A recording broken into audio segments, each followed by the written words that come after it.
Hello students, स्वागत है आपका प्यारे से channel nuclear point classes NPC में। इस वीडियो में जैसे आज अपन बात करें, अब तक हमने 12th से रिलेटेड कुछ एक वीडियो पोस्ट किए हैं, अपलोड किए हैं। अब जैसा कि कुछ स्टूडेंट्स कह रहे हैं, हमें कमेंट्स वगैरह आ रहे हैं, तो मैं पैरेलल 11th के भी कुछ टॉपिक्स यहाँ से स्टार्ट करूँगा। 11th का जो सबसे मेन पार्ट है अपना फिजिक्स का, वो है मैकेनिक्स। या यूँ कह दीजिए, अगर मैकेनिक्स आपको आता है तो फिजिक्स आपके लिए इजी है, और मैकेनिक्स पार्ट आपको नहीं आता है तो फिजिक्स आपके लिए हार्ड बन जाता है। मैकेनिक्स का पार्ट स्टार्ट करने से पहले मैं एक छोटा सा टॉपिक है जो एक दो वीडियो में मैं उसको ख़त्म कर दूंगा, यूनिट एंड मेजरमेंट। अब यूनिट एंड मेजरमेंट, इसमें पहले एरर्स भी हुआ करते थे, अब जो एरर्स एनसीईआरटी सिलेबस से हट गए हैं, तो इस यूनिट और मेजरमेंट, इसके बारे में अपन अपने इस वीडियो में कुछ बात करने जा रहे हैं। ठीक है, तो अब अपन वीडियो को स्टार्ट करते हैं। अपना जो आज का टॉपिक है अपना यूनिट एंड मेजरमेंट।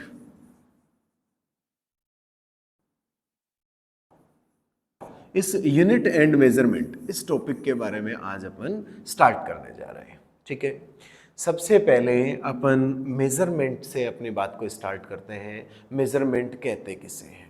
मेजरमेंट अपन कहेंगे कोई भी फिजिकल क्वांटिटी है, लाइक लेंथ है, जैसे बोर्ड ही कहें, बोर्ड की लेंथ मेजर करनी है, कैसे अपन मेजर करेंगे? कोई भी एक स्केल वगैरह लेंगे, मीटर स्केल अपन ने लिया, अपन आराम से मेजर कर सकते हैं।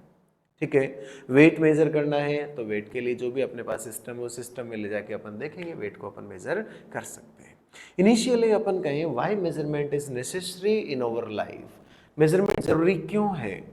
अगर मेजरमेंट नहीं होता तो अपन जैसे प्रेजेंट टाइम में मार्केट में जा रहे हैं, या फिर कोई भी बिजनेस रिलेशन ले लो, एक कंट्री से दूसरे कंट्री के ले लो, अपने को कुछ भी एक कंट्री से दूसरी कंट्री को चाहिए, अपने को दूसरी कंट्री से कुछ भी चाहिए, तो अपन उनको एग्जैक्ट तो समझा ही नहीं पाएंगे अगर अपने को मेजरमेंट का नॉलेज नहीं हो। मेजरमेंट नहीं होगा, कोई भी एक्सपेरिमेंट नहीं हो पाएगा। फिजिक्स से रिलेटेड कोई भी एक्सपेरिमेंट की अपन बात करें, कोई भी एक्सपेरिमेंट नहीं हो पाएगा, और without experiment there is no existence of physics. Physics का अस्तित्व ही खत्म हो जाएगा अगर मेजरमेंट का नॉलेज नहीं होगा। तो इसलिए अपन कहें measurement is necessary in our life. ठीक है, अब इसमें सबसे पहले अपन बात करते हैं, जैसे मैंने अभी कहा, मेजरमेंट कोई फिजिकल क्वांटिटीज हैं, इन फिजिकल क्वांटिटीज का मेजरमेंट अपन कर सकते हैं। ठीक है, तो सबसे पहले मैं बात करूं आज फिजिकल क्वांटिटी। फिजिकल क्वांटिटी क्या है? ठीक है, जैसे एक फिजिकल वर्ल्ड की अपन बात करें, फिजिकल वर्ल्ड का मतलब, फिजिकल वर्ल्ड का मतलब अपन कहेंगे अपने अराउंड जो कुछ भी है, जो अपने लिए विजिबल है, जिसको अपन टच कर सकते हैं, वो सब क्या है? Physical world. ऐसे ही अपन बात करें फिजिकल क्वांटिटीज क्या है? ऐसी कोई भी क्वांटिटी जिसको अपन मेजर कर सकते हैं। लाइक ये जो अपना बोर्ड है, इस बोर्ड की लेंथ कैलकुलेट करनी, इजीली मीटर स्केल लिया, विड्थ कैलकुलेट करनी है, इजीली मीटर स्केल लेके कैलकुलेट कर लेंगे अपन। तो ये जो इसकी लेंथ है, बी है, ये दोनों की दोनों क्या है? ये दोनों की दोनों है फिजिकल क्वांटिटीज, क्योंकि इनको डायरेक्ट अपन मेजर कर पा रहे हैं। ऐसी कोई क्वांटिटी जिसको अपन मेजर कर सकें। लेकिन जब एरिया इसका कैलकुलेट करना हो तो अपने लिए एक फॉर्मूला नोन है, area equals to l into b. L and b ये दोनों अपने पास वैल्यूज हैं, अपन इसमें वैल्यूज पुट करेंगे, पुट करने पर अपने को एरिया निकल करके आ जाएगा। तो एरिया, जैसे आप मीटर स्केल लेके लेंथ कैलकुलेट कर रहे थे, वैसे आप मीटर स्केल लेके एरिया कैलकुलेट नहीं कर सकते। इसके लिए अपने को एल एंड बी ये दोनों रिक्वायर हैं, तो हम कहेंगे एरिया को हमने इनडायरेक्ट मेजर कर लिया। तो ऐसी कोई भी क्वांटिटी जिसको डायरेक्ट या इनडायरेक्ट कैसे भी मेजर कर सकते हैं, उन सब क्वांटिटीज को अपन क्या बोलते हैं? उन सब को अपन बोलेंगे physical quantity. The quantities which can be measured directly और indirectly known as physical quantities. अब इन फिजिकल क्वांटिटीज के टाइप्स की अपन बात करें, इन फिजिकल क्वांटिटीज के क्या क्या टाइप्स होते हैं, तो इसमें देखो, मैं अभी जो एग्जांपल लिया उसी पर वापस चलूं। लेंथ, लेंथ के लिए मीटर स्केल आपने लिया, और एरिया के लिए आपने एक फॉर्मूला लिया।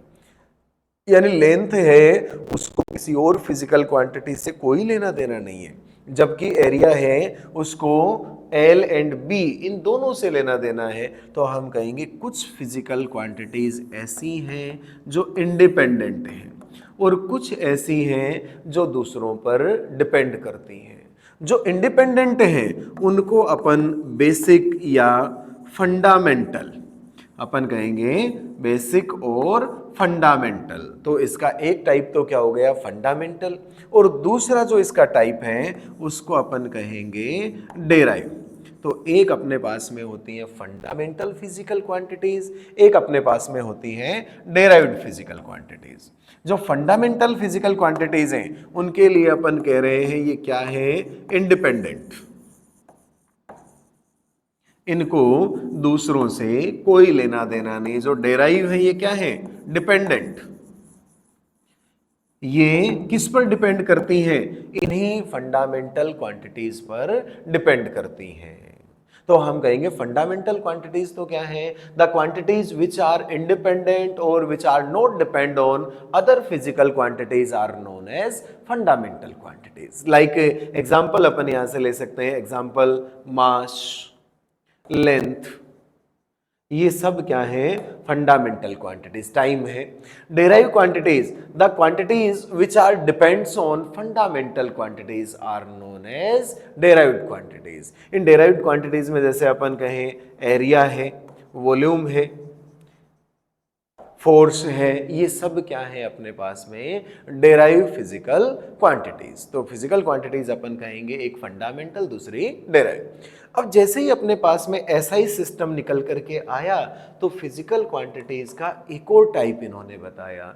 इस टाइप को अपन क्या बोलते हैं, सप्लीमेंट्री, सप्लीमेंट्री फिजिकल क्वांटिटीज। इन सप्लीमेंट्री फिजिकल क्वांटिटीज के बारे में, यानी जो फंडामेंटल भी नहीं है और जो डेराइव भी नहीं है, इनके अलावा जो फिजिकल क्वांटिटीज रह जाती हैं उनको अपन क्या बोलेंगे, सप्लीमेंट्री फिजिकल क्वांटिटीज। ठीक है। अब ये तो हमने क्वांटिटीज की बात की। अब यूनिट की अपन बात करें। यूनिट किसको कहते हैं, जैसे अपने चैप्टर का नाम है यूनिट एंड मेजरमेंट। यूनिट जैसे नॉर्मली अपन कहें किसी भी फिजिकल क्वांटिटी को मेजर करने के लिए अपन क्या करते हैं, कोई एक फिक्स वैल्यू लेते हैं। जैसे मैंने यही ले लिया, मैं इसको मेजर कर रहा हूं इधर से 1 2 3, ऐसे मैंने मेजर करके लिख दिया। ठीक है। और मैंने कह दिया ये जो बोर्ड है इसकी लेंथ है इससे 10 टाइम्स ज्यादा है, ऐसा हमने कह दिया। तो जिस फिक्स वैल्यू से कंपेयर करके किसी भी फिजिकल क्वांटिटी को मेजर किया जाए, उस फिक्स वैल्यू को अपन क्या बोलेंगे, उस फिक्स वैल्यू को अपन बोलेंगे यूनिट। यूनिट जैसे आपने मीटर, सेंटीमीटर, ऐसा कहा है, हम यूनिट के रूप में किसी भी चीज को काम में ले सकते हैं। जैसे मैंने पेन को यूनिट बना दिया, यहां पर हमने कह दिया length of board is 10 times of this pen, ऐसा मैंने कह दिया। तो हम यूनिट बना सकते हैं, लेकिन यूनिट बनाने के लिए अपने को कुछ चीजों का ध्यान रखना चाहिए, इजीली सबके पास में आ सके, एक्सटर्नल जो सोर्सेज हैं उनका इफेक्ट नहीं हो, इसके लिए कुछ एक यूनिट्स बनाई गई। तो अलग अलग कंट्री में जब पहले यूनिट्स चल रहे थे तो कुछ एक सिस्टम है जो सबसे ज्यादा फेमस हुए। उन सिस्टम का नेम है CGS system, FPS system, MKS system.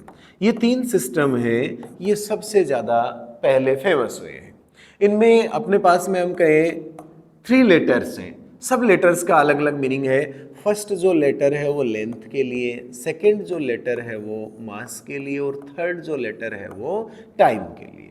इसमें सी अपन कहेंगे सेंटीमीटर, जी अपन कहेंगे ग्राम, एंड एस अपन कहेंगे सेकंड। ठीक है। एफपीएस में अपन कहेंगे फिट, पाउंड, एंड एस को फिर अपन कहेंगे सेकंड। फिर एमकेएस में अपन कहेंगे मीटर, किलोग्राम एंड सेकंड, ऐसा अपन कह सकते हैं। मीन्स ये जो यूनिट सिस्टम है ये जहां भी फेमस था उन जगह पर मास को ग्राम, लेंथ को सेंटीमीटर एंड टाइम को सेकंड में मेजर किया जाता था। एफपीएस ये सिस्टम जहां भी था वहां लेंथ को फीट, मास को पाउंड एंड टाइम को सेकंड में मेजर किया जाता था। एमकेएस ये जहां भी था वहां पर metre, kg and second, length को मीटर, मास को केजी एंड टाइम को सेकंड में मेजर किया जाता था। ठीक है। लेकिन ये भी अलग अलग कंट्रीज में फेमस हुए। जैसे एफपीएस है, इसको ब्रिटिश सिस्टम कहते हैं, एमकेएस है, फ्रांसीसी सिस्टम कहते हैं।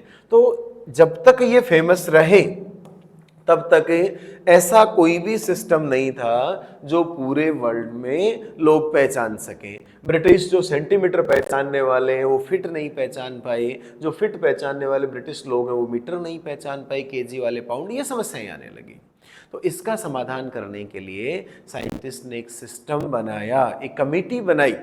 उस कमेटी में दुनिया भर से अलग अलग साइंटिस्ट आए और उन साइंटिस्ट ने एक नया, एक इंटरनेशनल सिस्टम बनाने का एक सुझाव दिया गया वहां पर, और उस इंटरनेशनल सिस्टम को नाम दिया गया एसआई सिस्टम।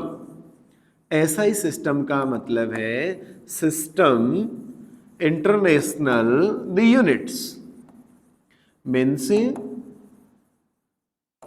जो यूनिट सिस्टम है उसका इंटरनेशनल सिस्टम, मात्रकों की अंतरराष्ट्रीय पद्धति, सिस्टम इंटरनेशनल द यूनिट्स, ऐसा इसका नेम दिया गया। इस यूनिट सिस्टम के लिए क्या चुनौतियां थी? फंडामेंटल क्वांटिटीज को अलग करना और डेराइव क्वांटिटीज को अलग करना। तो इन्होंने ये बताया कि अपने पास जो जितने भी फिजिकल क्वांटिटीज हैं उनमें से 7 फिजिकल क्वांटिटीज को अपन फंडामेंटल क्वांटिटी बना लेते हैं। वो जो 7 है वो आपको थोड़ा सा ध्यान भी रखना है। जैसे उन सब में 7 में जो सबसे फर्स्ट है, उस फर्स्ट की अपन बात करें, फर्स्ट है अपने पास मास। मास के लिए जो यूनिट दिया गया, इस यूनिट को अपन कहते हैं किलोग्राम, और इस किलोग्राम का जो साइन अपने पास में है, इस साइन को अपन लिखते हैं केजी, स्मॉल के and small ji.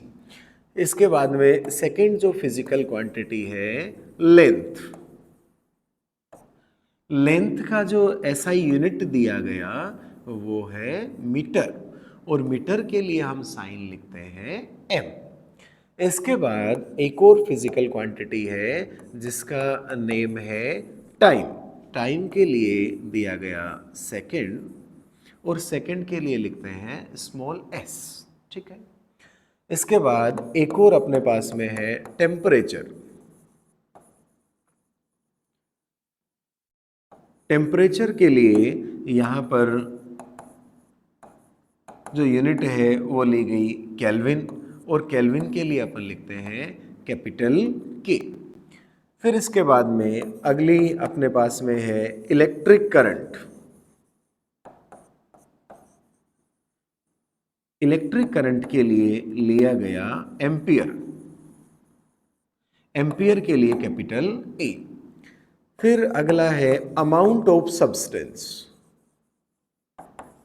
Amount of substance, और इसको अपन कह सकते हैं amount of matter.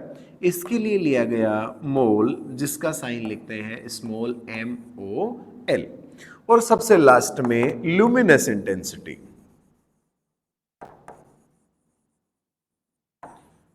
Luminous intensity, luminous intensity के लिए लिया गया कैंडेला। कैंडेला के लिए लिखते हैं अपन स्मॉल सी एंड डी। जैसे ये सारे आपके लिए नोन होंगे। ल्यूमिनस इंटेंसिटी ये लाइट से रिलेटेड है, लाइट की एनर्जी या लाइट की इंटेंसिटी को शो करता है, जो अपने को बहुत कम देखने को मिलता है अपने जो चैप्टर्स हैं उनमें, ठीक है। तो ये अपने पास में 7 फिजिकल क्वांटिटीज हैं, ये इनके एसआई यूनिट हैं, और ये इन सब के साइन हैं, ठीक है। ये सब दूसरी किसी भी फिजिकल क्वांटिटी पर डिपेंड नहीं करते। इनके अलावा एसआई सिस्टम में दो और अपने पास में दो और फिजिकल क्वांटिटीज ली गई हैं, जिनको अपन कहते हैं supplementary physical quantities. Supplementary physical quantities में अपने पास में एक है प्लेन एंगल। प्लेन एंगल के लिए आप लिखते हो रेडियन, और रेडियन के लिए साइन लिखा जाता है आर ए डी। ऐसे ही एक आप लिखते हो सॉलिड एंगल। सॉलिड एंगल के लिए आप लिखते हो स्टेरेडियन।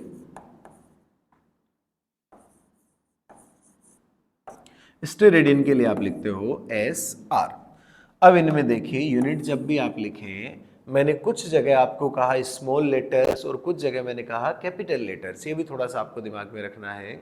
जो भी यूनिट है वो किसी साइंटिस्ट के नेम पर बेस्ड है, साइंटिस्ट के नेम पर बेस्ड है, उनके लिए हमेशा कैपिटल लेटर अपने को काम में लेना है, और जो साइंटिस्ट के नेम पर बेस्ड नहीं है उनके लिए अपने को स्मॉल लेटर काम में लेना है। ये अपने पास में है एसआई सिस्टम। जिस एसआई सिस्टम में कितनी फिजिकल क्वांटिटीज हैं? 9 फिजिकल क्वांटिटीज। 9 में अपन कहेंगे 7 फिजिकल क्वांटिटीज तो क्या है? फंडामेंटल क्वांटिटीज, और 2 कैसी हैं? Supplementary quantities. ठीक है, ये हमने आज थोड़ा सा इंट्रोडक्शन पढ़ा है यूनिट एंड मेजरमेंट के बारे में, जिसमें हमने यूनिट सिस्टम की बात की, फिजिकल क्वांटिटी की बात की, यूनिट्स की हमने बात की। यूनिट भी जैसे फिजिकल क्वांटिटी आपने कहा है, there are 2 types of physical quantities, तो हम कहेंगे there are 2 types of units. जो यूनिट फंडामेंटल क्वांटिटीज को मेजर करने के काम में आता है उसको तो अपन कौन सा यूनिट बोलेंगे? उसको अपन यूनिट बोलते हैं फंडामेंटल यूनिट। और जो डेराइव को मेजर करने के काम में आता है उसको अपन बोलते हैं डेराइव्ड यूनिट। और फिर हमने CGS, MKS, FPS unit systems की बात की। फिर लास्ट में ऐसा unit system, international unit system की बात की जिसमें 9 फिजिकल क्वांटिटीज हैं, 7 फंडामेंटल एंड 2 सप्लीमेंट्री। ठीक है, इनकी हमने बात की। फर्दर जो वीडियोस हैं उसमें हम डायमेंशन के बारे में पढ़ेंगे। तब तक देखते रहिए आपका प्यारा सा चैनल एनपीसी। ठीक है, थैंक यू।